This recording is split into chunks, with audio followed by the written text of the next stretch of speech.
some engages. I think Dare has had multiple highlights of him doing solo plays or doing like some really important plays all by himself using some. I think before he was known for what, the Terizla, and now the CC, there are a lot more of possibilities that he could show us with that, but let's see. I hope it's not too dependent on whether or not he's able to do that. We shall see, we shall see. This time around, we are on game number 2.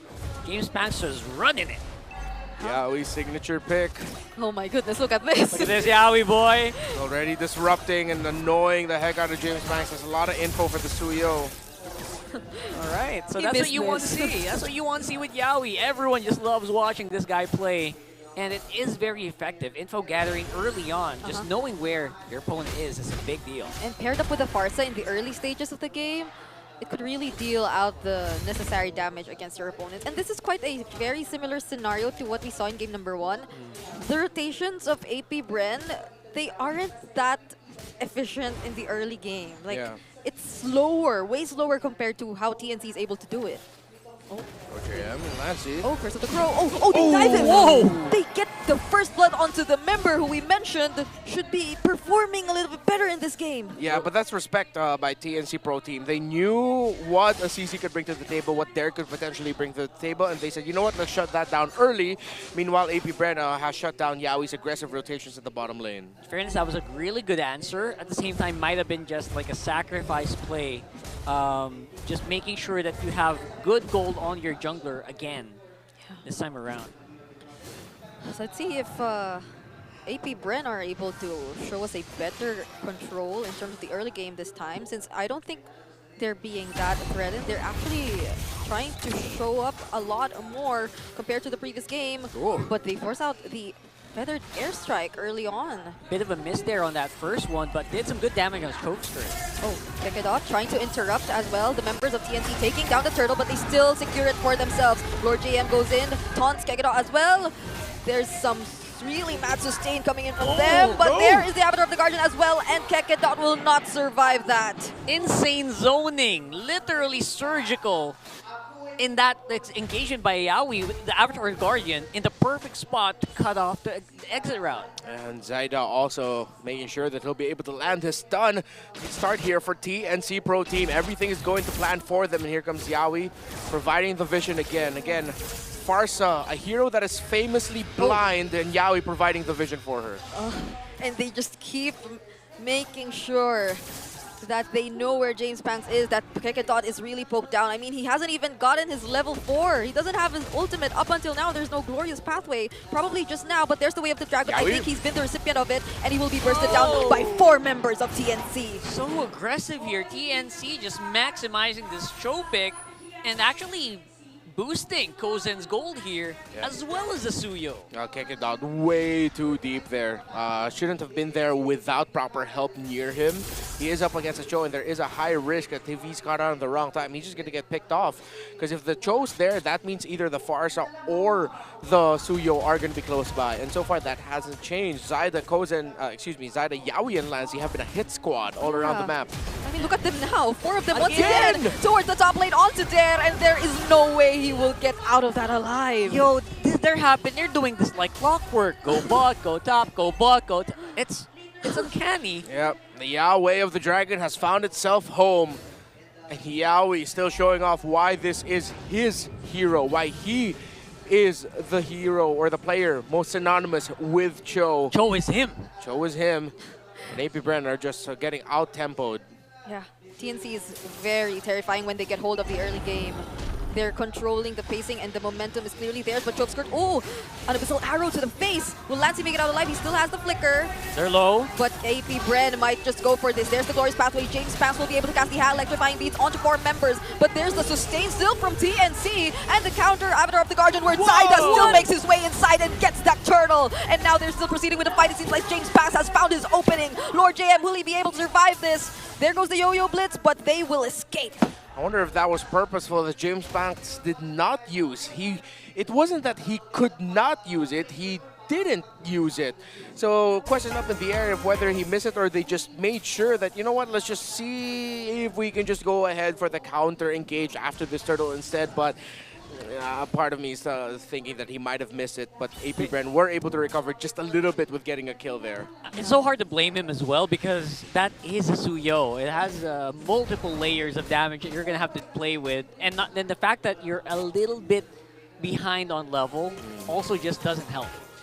Zaida has pretty much won the retro battle for the entire series so far up against James Banks.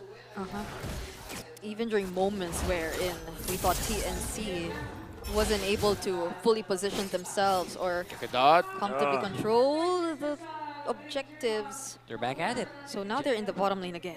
Like clockwork. Even with all the traps that is being laid down by Chovskirt, it's surprising that it's hard to actually read what TNC is doing on the map if you are apbren. I'd like to think that they probably have an idea, but they just can't keep up. Yeah. Or you know what's happening, but you can't do anything about it. Something like that. Yeah, I agree. It feels like that's what we're seeing right now. apbren are just trying to find some semblance of an opening. Again, playing it around the traps and the arrows of the Selena. High risk. So far, no reward for the decision to prioritize the Selena in the series. How do you play against that? There's too much zoning, information. And even when you go for opposite trades that are on the map, there's Zaida waiting for you. Avatar of the Guardian onto Dare. Will they be able to pour all of their resources onto him? The Vengeance is casted. There's the Glorious Pathway as well. But look at all the damage coming in from them. But there is mobility. And there is Shizu going in. Okay. But scary. For just a bit. Just a bit. Okay. I clenched. Like Zaida, I mean, excuse Shizu. Whoa. Okay. I wasn't expecting that too. Shizu nerves of steel on this guy. Wait, no flicker's way! in? Oh my goodness. Thought we were good. What is happening here? Chovskirt committed the flicker as well. We couldn't even see Chovskirt anymore. They're all so aggressive. That's just how much range TNC has. They're just controlling every single area in this map. So it's so hard to find an opening for apbren at this point. You can't even get trades in terms of turrets or at the opposite ends of the map. Lancy has just been on fire with this Farsa, not shy with using the feathered airstrike. Aggressive. If he can build the advantage, he will build it. Only a Starlium Scythe built up so far by the Joy, while Zaida is already up to 5.3k. Not that massive of a gold lead, but he does have 2 items with him with the War Axe and Hunter Strike. They're losing out on the map control pretty heavily. The only upside I can pick for James Banks is at least he still has access to his buffs. Yes, at least for now. The early shutdown on the XP made a huge difference for TNC. But does apbren still want to go for this? They casted the curtain call, but they were too far away. And Zaida, just look at Zaida. It's up on bot. No resistance whatsoever. It feels like Zaida can do whatever he wants on the map so far. And just that concealed play was enough to surprise apbren once more. Dare will be taken out alongside that tier 1 mid lane turret.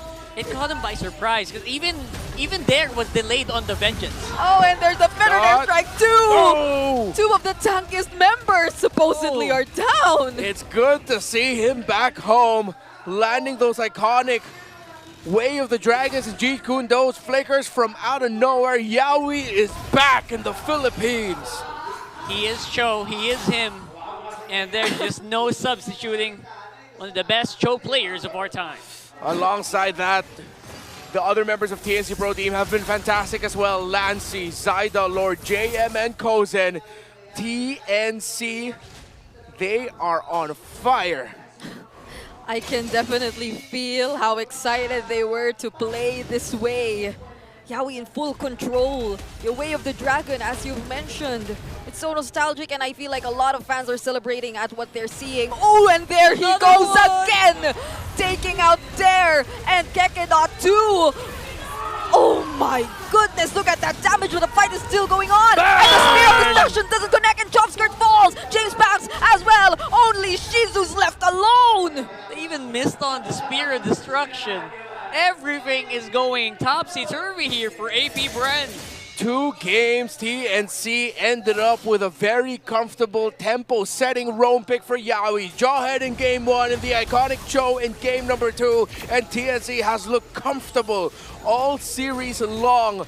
Lancy and Kozen with their reach, and Lord, JM, and Zaida with their perfectly timed entries every time. There we go, level 15. Zaida hit it at 9 minutes and 50 seconds. It feels so limiting for apbren. Like, how could you make a play with this lineup knowing that you're playing from behind? There's little to no setups, but for TNC, there are overwhelmingly endless setups coming in from Yawi. And even Lord JM, I don't think we've seen him use the Avatar of the Guardian to start things up entirely. It's always Yawi. It's for the safety. And it's working out so well for them. Kozen is having a fun time here. Dare is not allowed to play on the map. Earlier it was James Panks who couldn't walk out. It's now Dare. Yeah. Even with Vengeance, Yawi just going for him. And on to Kekedot. Once more, they burst him down.